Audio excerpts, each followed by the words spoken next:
First question towards the back. Kawhi, Paul Antunes, ESPN Brazil. Congratulations.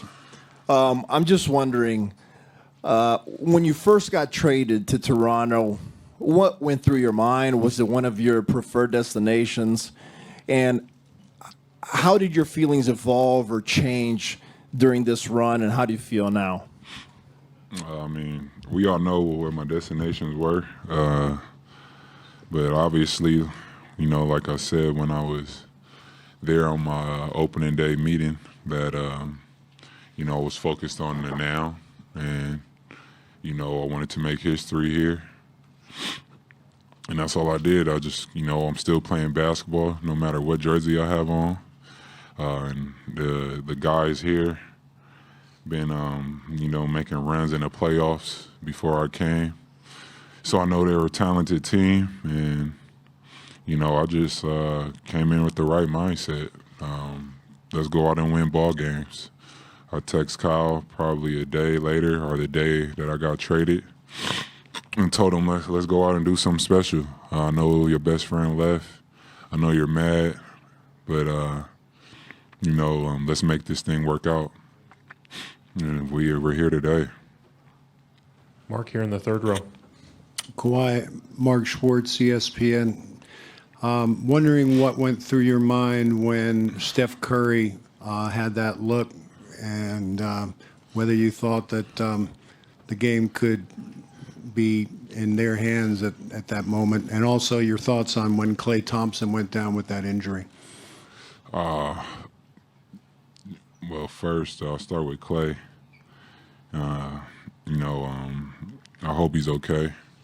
You know, I never want to see, you know, a good friend of mine go out like that. I hope he's able to, you know, recover from it, or, you know, nothing's serious. And I just, you know, when he went down, I just really thought about him. I didn't care about the game that much. And, you know, once he left, we got to flip our mindset back to like trying to beat the Warriors. So that's what I did. And with the shot with Steph, it didn't look like it was a good shot. I mean, he hits those shots, but I wasn't too worried about it at that moment. Obviously, he can make that. He made it millions of times, but I just was focused on the rebound. You know, I've been in situations like that in the finals that I lost up 2 or 3 points, and we lost that game because of rebounds. You know, I forgot who shot the ball. I mean, you guys know the story. It was the last 2 possessions for Miami. They got 2 chances to shoot threes. Well, 4 chances at the basket out of 2 possessions. And that was my focus. I was just trying to get the rebound. And once he missed the ball, I tried to keep tipping it so some more time could run out. Didn't want to grab it right away so they could foul me.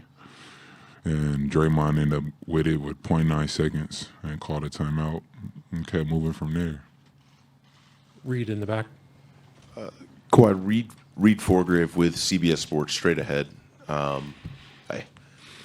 You've been through this roller coaster of a couple years, and now you're sitting with the finals trophy, the MVP trophy next to you again. And I'm curious how these couple years have changed you as a man and changed the way you look at faith and kind of your priorities in life.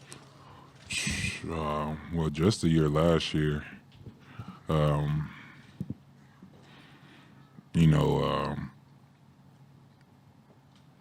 a lot of people were doubting me. You know, thought I was either faking an injury or didn't want to play for a team. And that was disappointing to me that was out in the media, because I love the game of basketball. Like I always say, if we're not playing this game, if we're hurt, I mean, you're down. So me just, you know, going through that, and, you know, I just knew that I have to make myself happy and no one else. And I have to trust myself. And what it doesn't matter what anybody has to say about me. I know who I am as a person. I know how I feel, and always just trust yourself. And that was my goal and my focus. And that's one of the things that I take on the floor. I don't care about what media has to say about me, or if they want me to score whatever 30 points because I did the game before. I'm gonna come out and play the right way. I'm not trying to make headlines. And that's just things that I pretty much learned just throughout this journey of being in the NBA. So that's how I just keep growing up as a man, and that's why I say I just think about my past life and try to learn from situations and be wise and learn from others. Last two questions standing on the left side. Kawhi, Dan Wicke with the Los Angeles Times. Along those lines, you since media day, you've said, I just want to play basketball. I'm curious what it was like emotionally to hear that final horn, to know that a year after you had basketball sort of taken away from you, that you were able to be on stage with an MVP trophy, to be in a locker room. What did that mean to you? It meant a lot. Like I said, last summer was tough. I was still rehabbing, and just trusted the process really with myself, and told myself I'll be back. I wasn't gonna come back until I could be the player I am today. I wanted to come back in the same shape and form without, coming out playing 5 games and then re-injuring something.